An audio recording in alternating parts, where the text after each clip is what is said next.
White Paper edisi Jepang atau Korea. Pasti nih rata-rata yang daftar 40%-nya K-popers, 40%-nya wibu, sisanya dan lain-lain. Oke, well, kita di sini ngobrolnya santai aja ya. Perkenalkan, namaku Wisma Rizky atau biasa dipanggil Imang, selaku moderator hari ini dan akan memandu virtual webinar ini. Sebelum kita mulai acaranya, ada beberapa rules nih yang harus diketahui oleh peserta. Yang pertama, mohon untuk mematikan speakernya, sehingga saat nanti pembicara menjelaskan, materinya tidak ada distraksi. Kemudian yang kedua, akan ada waktu bertanya di akhir materi yang telah dijelaskan kedua pembicara dengan mengklik atau menghidupkan speaker dan juga bisa juga menuliskan di kolom chat. Nah, sebelumnya kita mulai untuk acara intinya, kita harus kenal dahulu nih dengan pembicara-pembicara hebat kita. Yang pertama, saya akan menunjukkan untuk biodatanya Mas Anom.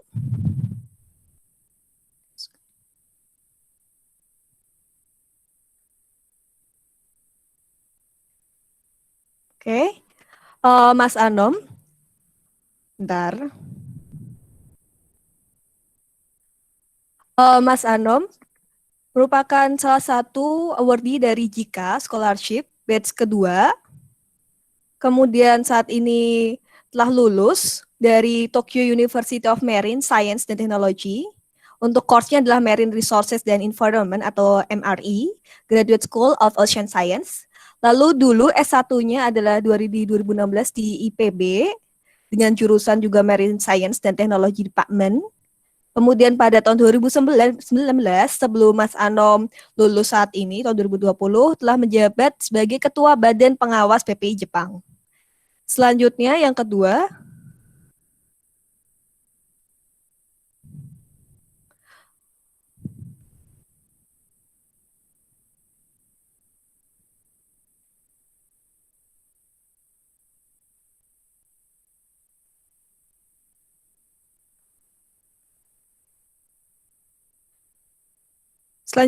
yang kedua adalah Mas Rio. Untuk Mas Rio sendiri merupakan Ketua Asosiasi Peneliti Indonesia di Korea atau APIK tahun 2020 hingga 2022.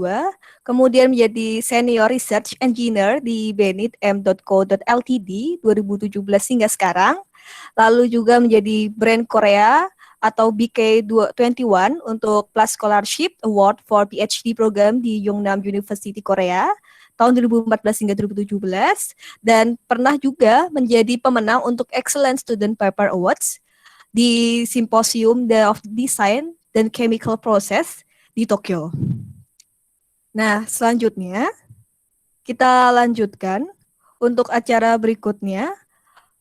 Langsung saja ke materi intinya. Yang pertama akan dijelaskan oleh Mas Anom untuk gimana sih kehidupan di Jepang dan juga beasiswa JICA itu apa sih? Untuk Mas Anom, waktu dan tempat dipersilahkan. Mas Anom, silahkan Mas. Hai. Ya, hai. Ya, silakan Mas, ayo. Konbanwa minasan, selamat malam semuanya. Konbanwa. Semoga teman-teman semua yang ada di Indonesia maupun di Korea juga dan dimanapun dalam keadaan sehat walafiat ya di kondisi COVID ini. Baik, malam ini seperti yang telah disebutkan oleh moderator tadi, jadi mungkin saya akan sharing beberapa hal terkait beasiswa khususnya untuk di Jepang dan salam kenal juga Mas Rio nanti juga akan dilanjutkan untuk yang Korea. Jadi mungkin langsung saja ya, saya akan share screen saya.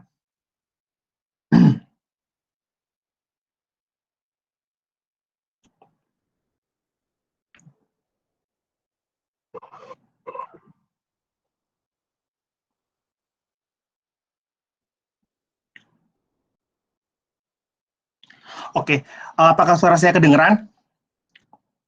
Kedengeran Mas. Oke, langsung saja ya. Mohon maaf, tapi ini share screen-nya belum ada. Oh, belum. Sebentar. Belum masuk. Sebentar ya.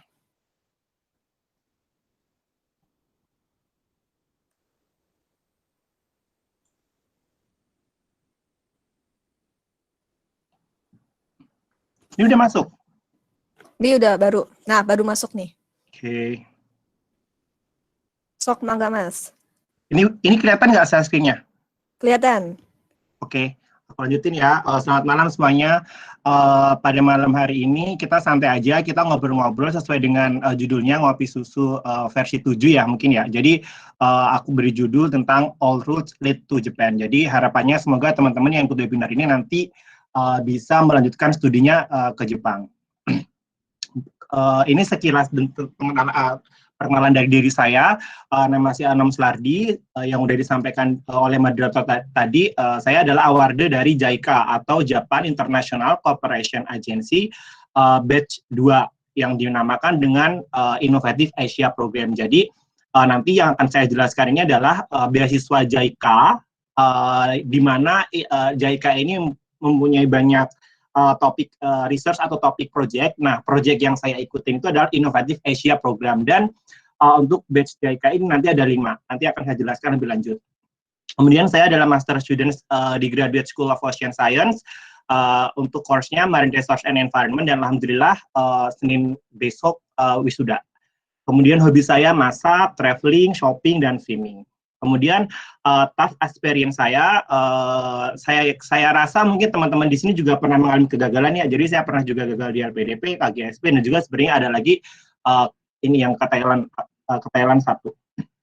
Nah, what I'm gonna sharing with you today are jadi hari ini aku akan sharing tentang yang pertama studi in Japan, dari sistem edukasinya, kemudian Japanese University itu seperti apa, kemudian Japanese Scholarship-nya seperti apa. Yang kedua, nanti saya akan sharing tentang Japanese Scholarship, terutama untuk JICA dan MEX. Nah, kenapa nanti saya bilang MEX? Karena nanti ada saling berkaitan, nanti akan saya jelaskan. Yang terakhir, yaitu benefits and challenges living and studying in Japan. Jadi ada beberapa hal yang mungkin menjadi keuntungan, dan ada juga beberapa yang menjadi challenge teman-teman untuk study di Jepang.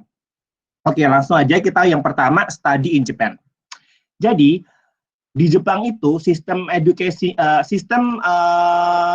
pendidikannya itu agak sedikit berbeda untuk master maupun PhD. Mungkin di sini saya akan menjelaskan terfokus ke master ya. Untuk PhD mungkin luarnya aja, cuma nggak jauh berbeda mereka. Jadi bisa saya bilang kategori research master atau PhD di sini adalah kita adalah research laboratory based. Maksudnya apa?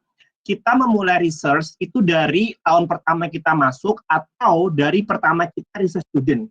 Jadi sebelum kita masuk ke regular student, kalau di Indonesia kan mungkin ketika kita daftar S2 misalkan, teman-teman di sini daftar S2 di IPB atau UI atau UGM atau ITB atau Unpad atau univ-univ yang lainnya, ya udah selama kita memenuhi kriteria dan kita lolos tes langsung menjadi mahasiswa reguler.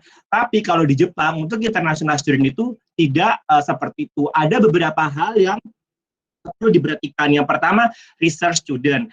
Research student itu apa? Research student itu adalah mahasiswa yang mana dia belum officially mahasiswa, tapi dia research dulu, dalam artian pengenalan dulu terhadap lingkungan, terhadap edukasi sistem, terhadap lab di sana, kurang lebih seperti itu. Nah, research student ini juga berbeda-beda. Ada beberapa yang misalkan teman-teman harus ngambil research student dulu, ada yang langsung masuk reguler juga ada. Jadi tergantung sama kebijakan kampus dan kebijakan laboratori atau kebijakan sensenya. Jadi untuk research student ini itu berbeda-beda setiap kampus dan tempatnya. Nah, kemudian apa sih research student itu?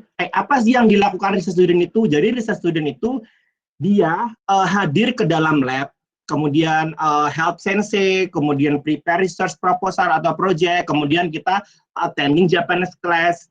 Jadi kita sebenarnya tadi saya sudah bilang, jadi intinya research student itu ya kita itu belajar untuk beradaptasi dengan lingkungan di Jepang. Nggak hanya beradaptasi tentang cultures, language, dan juga kita juga beradaptasi dengan sistem pendidikan, sistem lab di sana seperti apa. Jadi di Jepang itu mostly kita setiap hari itu masuk ke lab. Jadi emang tidak ada aturan secara tertulis kalau misalkan kita harus hadir. Cuma sudah budayanya kalau kita tuh setiap hari itu hadir ke dalam lab seperti itu biasanya. Kemudian tujuannya RS ini apa sih? Jadi tujuannya itu adalah to pass the entrance exam. Jadi nanti in the end of research student itu akan ada ujian tertulis dan ujian interview. Nah, itu nanti kita harus lolos kalau kita mau officially diterima menjadi mahasiswa S2 atau S3 di kampus tersebut, kurang lebih seperti itu.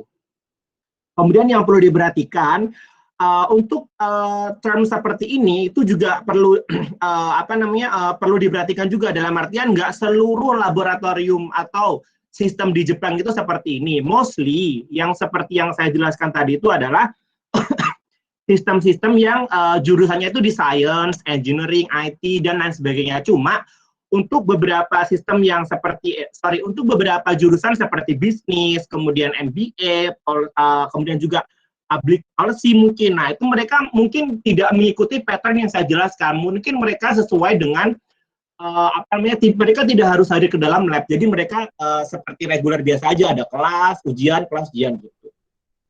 Kemudian, nah ini perbedaannya yang tadi saya jelaskan. Research student itu biasanya maksimal 1,5 tahun. Jadi setelah 1,5 tahun selesai, nggak ada toleransi lagi biasanya. Atau mungkin maksimal kadang ada yang 2 tahun sih. Jadi paling cepat 6 bulan, paling lama 1,5 tahun atau mungkin 2 tahun seperti itu. Nah, master itu sama 1-2 tahun, untuk PhD juga 3 tahun. Kemudian untuk master sendiri di Jepang, mostly kita itu mengambil 30 SKS, kurang lebih kalau dibagi itu kurang lebih ada 9 subjek atau 9 matkul, sisanya nanti kita tinggal jiken itu penelitian, kayak kita dan segala macam gitu. Nah, biasanya kita tuh ngambil kelasnya kita habisin di first year. Jadi 1 tahun pertama itu kita habisin dulu untuk ngabisin subjek kuliahnya, tahun berikutnya langsung kita ngolah data dan semacamnya. Tapi sebenarnya untuk master maupun PhD sebenarnya ya along the time dari first year, second year atau third year itu mereka melakukan riset semua. Jadi bukan berarti tahun pertama kita ngambil kelas, bukan, tapi kita udah ngambil kelas iya, penelitian juga iya, itu kurang lebih seperti itu. Nah, untuk yang sistem S2-nya cuma 1 tahun, misalkan jurusan-jurusan yang kayak business school, kemudian MBA, public policy dan lain sebagainya, berarti kalau 1 tahun mereka ngambil kelas dan juga penelitian, jadi jadwalnya lebih padat, itu kurang lebih seperti itu. Nah, apa sih kegiatan sehari-hari dari mahasiswa master atau PhD itu? Nah, ini mungkin bedanya ya. Kalau mahasiswa PhD atau master di Jepang itu, kalau di Indonesia kan kita ya udah kita datang ke kelas, pulang, main gitu atau segala macam lah. Di sini juga masih main cuma biasanya kalau mahasiswa master atau PhD itu, kita yang tadi saya bilang, kita di sini tuh udah kayak orang kerja. Jadi berangkat ke lab tiap pagi, pulang sore atau pulang malam. Kadang juga ada yang pulangnya cepat juga, terserah. Intinya kita datang ke lab. Jadi kita nanti punya satu tempat sendiri gitu, kayak desk gitulah buat kita nanti tuh buat kerja kita, kurang lebih seperti itu.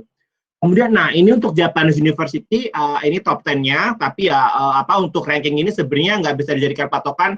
Oh ini bagus, karena beberapa field juga beberapa intinya saya bisa bilang bahwa kampus di Jepang hampir semuanya bagus. Jadi nggak usah khawatir teman-teman di sini. Wah, aku nggak bisa masuk ke Tokyo University nih. Aduh, aku nggak bisa masuk sini. Nggak usah khawatir karena semuanya bagus menurut aku. Jadi tenang saja. Yang penting bisa studi di Jepang. Kemudian ini berikutnya, mungkin beberapa teman-teman di sini ada yang bingung ya. Kira-kira banyak orang yang bingung untuk memulainya dari mana sih kalau kita mau daftar itu. Pertama, yang pasti cari informasi dulu. Jangan malah cari informasi beasiswa itu yang pertama.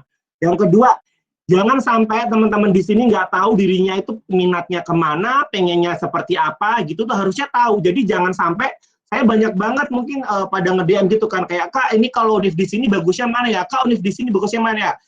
Saya dengan menjawab dengan simpelnya, yang mau sekolah kamu, harusnya kamu lebih tahu mana kampus yang lebih tepat buat kamu dan minat kamu seperti apa. Makanya cara untuk memilih universitas yang pertama adalah choose university which has strongly related to your background. Ini nggak harus sih, cuma biasanya kalau ada beberapa kampus yang dia udah punya relasi dengan Jepang, itu akan lebih mudah, karena ada beberapa beasiswa yang dia itu kerjasamanya U to U atau university to university, jadi mungkin nanti kita bisa lebih mudah untuk mendapatkan beasiswa. Itu yang pertama. Yang kedua, look at the record to your home university. It will be better if there are ini yang tadi aku jelasin. Yang terakhir, yang tadi saya udah bilang, university rank itu sometimes important, tapi don't stick too much at this. Yang paling penting itu adalah kalian tahu bahwa lab atau jurusan atau program studi yang kalian tuju yang di Jepang ini itu adalah memang yang kalian minatin, dan kalau bisa grade-nya emang lebih tinggi dari yang di Indonesia. Karena kalau misalkan nanti grade-nya lebih rendah atau apa, ya ngapain kalian keluar negeri dong, itu yang perlu diperhatikan juga. Yang terakhir, how to choose program atau majalah studi, ini teman-teman yang perlu dining ya. Contohnya saja saya jurusan kelautan, lebih tepatnya oceanografi. Itu kalau oceanografi dipisah-pisah lagi, itu masih detail lagi. Oceanografi fisika, oceanografi kimia, oceanografi biogeo, itu masih detail banyak lagi. Dan saya yakin teman-teman di sini jurusannya misalkan psikolog. Psikolog pun juga ada ini kan, ada apa namanya, ada branch-nya masing-masing kan, yang lebih detail kan. Nah, di Jepang itu dia jurusan satu departemen itu dia pasti ada banyak juga lab-labnya. Jadi teman-teman di sini harus jeli, harus coba cari-cari mana jurusan yang paling tepat buat teman-teman. Itu yang pertama. Caranya gimana? Cari dari websitenya, karena mostly mereka pasti bakal tertampil di website.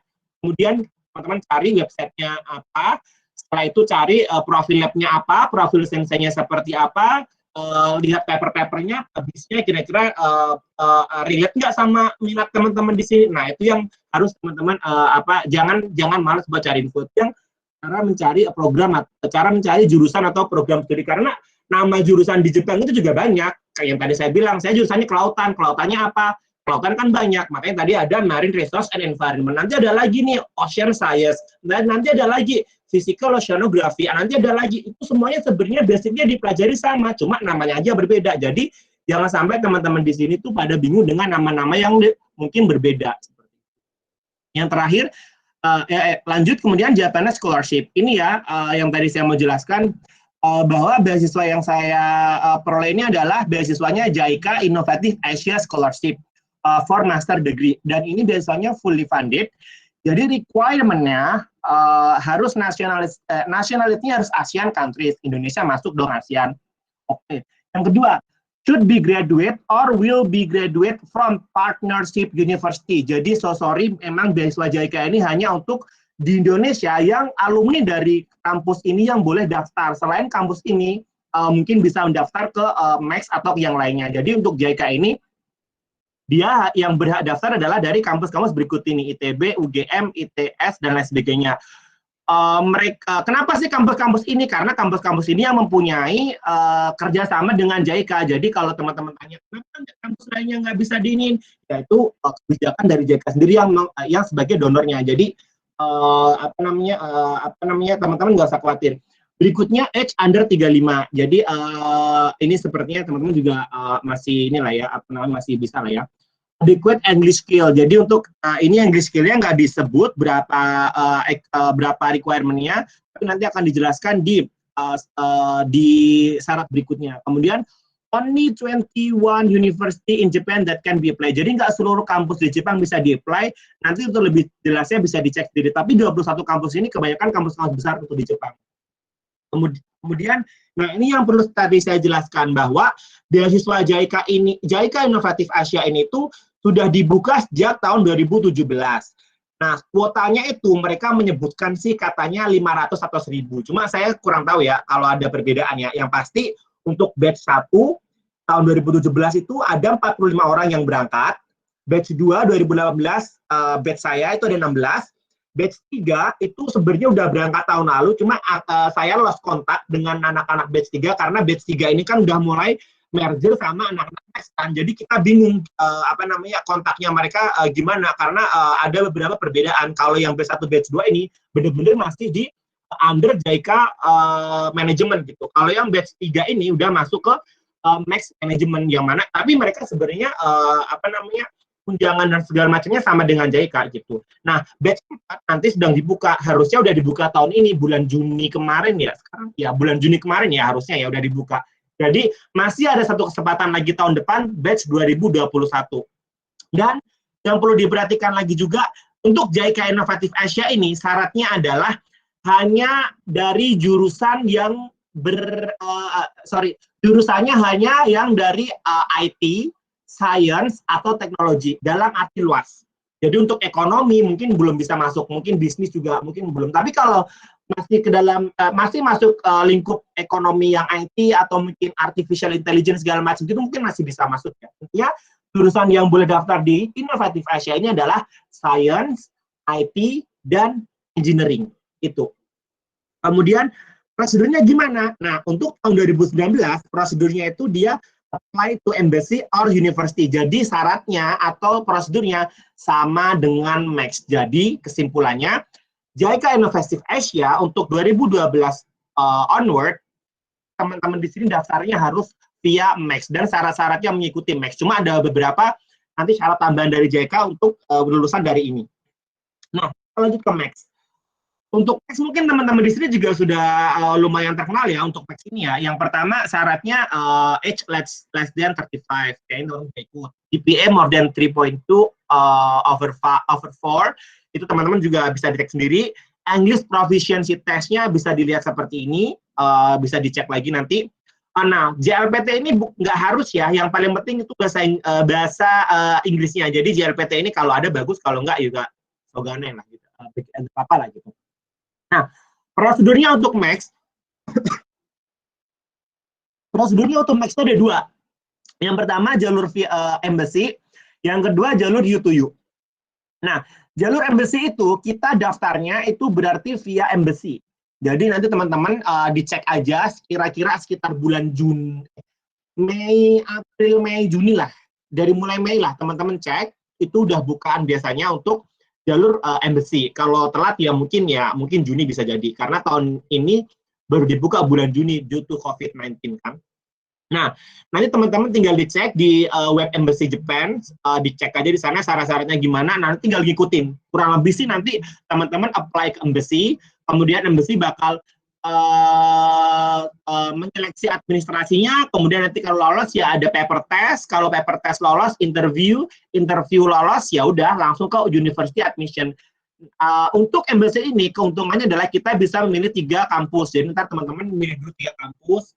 Nah, berikutnya langsung research student kayak gitu. Nah, ini perbedaannya di Jepang ya. Di Jepang itu kalau S2 itu harus ada sensei atau profesor yang mau menjadi profesor kita. Jadi nggak bisa. Kalau di Indonesia kan kita selama kita punya uang, kita memenuhi syarat, lolos tes, ya udah masuk kampus aja bisa masuk tanpa adanya dosen pembimbing kita dulu. Kalau di Jepang, syarat utama untuk S2 itu mereka mostly harus ada profesor dulu yang mau membimbing kita selama kita di Jepang. Entah itu profesornya menyuruh kita untuk research student dulu atau enggak, terserah. Bagaimana caranya itu terserah teman-teman. Nah, kalau untuk prosedur embassy ini, biasanya kita mencari profesor itu setelah keterima. Atau mungkin kalau teman-teman udah punya kontak profesor sebelumnya, ya cari dari awal udah bisa. Cuma kalau nggak ada, ya mungkin pas university admission ini. Ini yang pertama. Yang kedua, jalur U2U. U2U ini semacam sistemnya itu dari kampus ke kampus. Jadi teman-teman daftarnya nggak ke embassy, tapi teman-teman itu daftarnya ke kampus. Jadi kampus itu punya formulir Max Scholarship yang mana kuotanya itu hanya 1 atau 2, bahkan mungkin 3 bisa, cuma biasanya 1 atau 2 sih. Nah, nanti kita daftar langsung ke universitas, nanti universitas yang bakal ngeproses. Kalau udah lolos, tinggal nanti dikirim ke embassy bahwa yang bersangkutan lolos untuk Max tahun ini adalah beliau-beliau ini. Nanti embassy bakal tinggal oke. Cuma ya, taihennya atau susahnya adalah ketika kita lolos dari kampus. Nah, untuk U2U ini, kita mau daftar Max U2U, syarat utama itu biasanya harus dapat profesor. Jadi, kalau tadi embassy kita nggak, ibaratnya nih, embassy kita nggak tahu menau, ya udah gue fokus buat daftar embassy aja. Kita nggak punya profesor dulu nggak apa-apa. Nanti ya kalau kita lolos dari embassy, bakal dicariin nama embassy atau bakal dicariin dari pihak Max-nya. Cuma kalau U2U, biasanya kita bisa daftar via U2U, ibaratnya kita dapat golden ticket lah, golden ticket rekomendasi U2U kalau kita udah dapat profesor dulu. Jadi profesor dapat, baru kampus, nanti kampus seleksi administrasi, interview, sometimes exist, sometimes not. In my case, aku dulu nggak ada interview, kemudian lolos, university admission, udah langsung masuk kampus gitu. Ini ya untuk Max Scholarship ya. Nah, ini pros and cons. Bedanya JICA sama Max apa sih? Sebenarnya sama aja untuk hal allowance atau allowance per bulannya. Jadi per bulan itu sama aja sebenarnya ya, sekitar 145 sampai 147 lah. Nggak jauh beda sih, antara 1.000-2.000 lah ya. Kemudian bedanya mungkin JICA di sini mungkin lebih diuntungkan ya, karena yang pertama kita dapat moving allowance. Jadi kalau di Jepang itu kalau kita nyewa apartemen itu kan kadang ada uang kunci, uang deposit gitu kan, dan itu mahal, itu bisa sekitar 200 ribu yen bahkan 300 ribu yen. Nah, untuk JICA itu kita bisa nge-reimburse uang itu sampai 225 ribu yen. Jadi nggak usah khawatir uang teman-teman tetap kurang. Outfit allowance. Jadi once teman-teman nyampe di Jepang, JICA memberikan outfit allowance buat shopping, buat outfit, tapi ya terserah teman-teman pakai apa enggak. Intinya kita dapat 100.000 yen. Research allowance. Setiap 6 bulan teman-teman bakal dapat 180.000 yen Jepang yen untuk digunakan sebagai research. Kalau nggak digunakan ya hangus. Tapi intinya tergantung teman-teman menggunakan apa enggak. Ini kita dapat setiap bulan. Jadi kurang lebih selama 2 tahun atau 2 semester, 2 tahun atau 4 semester dikali 3. Flight ticket sama Max sama JICA dapat internship. Ini yang penting. JICA Inovatif Asia itu dibentuk dengan tujuan supaya membentuk hubungan baik antara Asian countries dengan Jepang dengan cara memberikan SDM-SDM unggul untuk nantinya bisa mewakili antara proyek Jepang ke Asian countries atau Indonesia atau dari proyek Indonesia ke Jepang. Jadi sangat diharapkan JICA Award ini setelah lulus atau pas kuliah internship di Japanese company atau di research institute. Jadi nanti internship ini sangat berguna untuk ketika teman-teman nyari kerja. Jadi kalau udah internship di situ biasanya bakal dapat project langsung kerja di company itu juga. Jadi dan ini JICA bakal ngebantu banget buat mencariin. Jadi kurang lebih ya sebenarnya bisa poin plus juga, kita sekolah dapat, nanti kerjaan juga insya Allah bakal dapat juga. Kemudian monthly event, JICA banyak banget event per bulannya, ntar tinggal diikut. Kalau Max nggak ada. Lanjut, living in Japan, ini yang tadi saya sudah jelasin. Keuntungan dan challenge-nya. Keuntungannya ya, of course, good services. Jadi mungkin aku ngerasain banget perbedaan ketika pergi ke bank di Jepang sama pergi ke bank di Indonesia.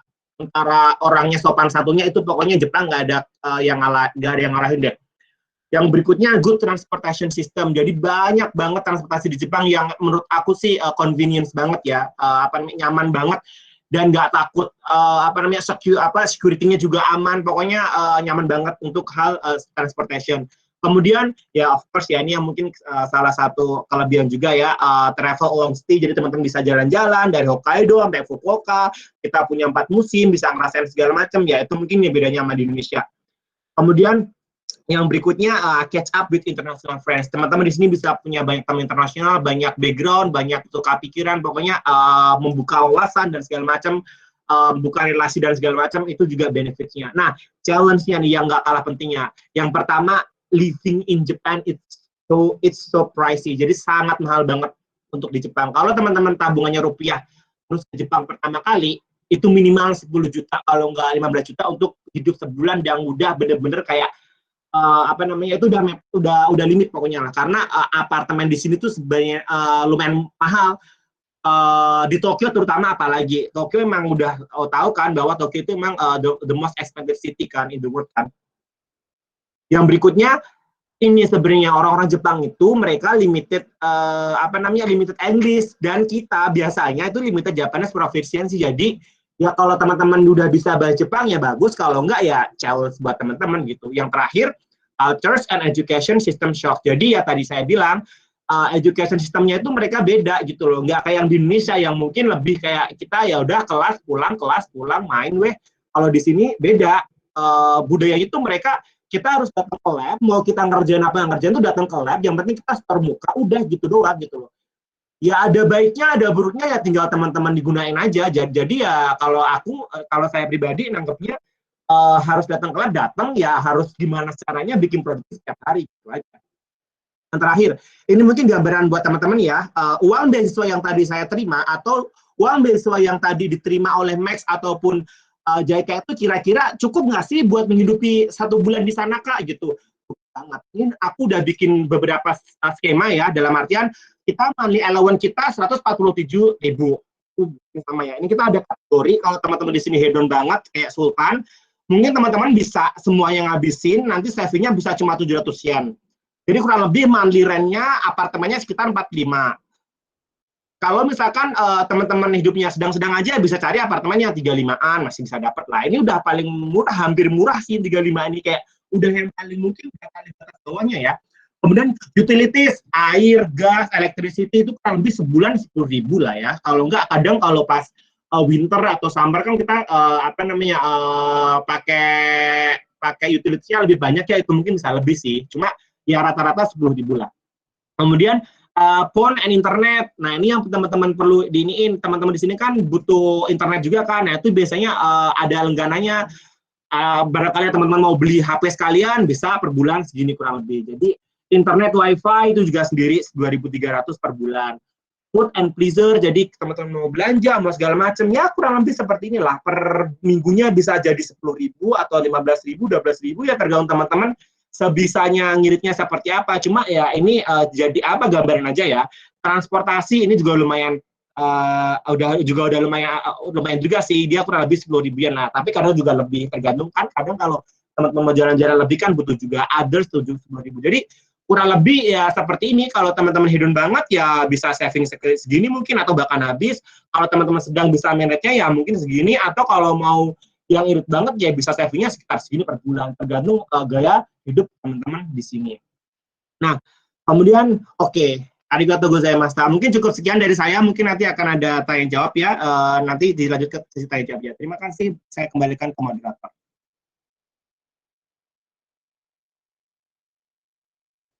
Oke, makasih Mas Anam atas penjelasannya. Keren banget, Alwin keren banget sih sampai ada penjelasan masalah Max, CK, dan juga masalah The Sultan's Medium Miskin. Sebenarnya itu agak lucu banget sih ada pemaparan kelas medium miskin. Iya, Jadi aku agak Mas menjelasinnya sampai oke.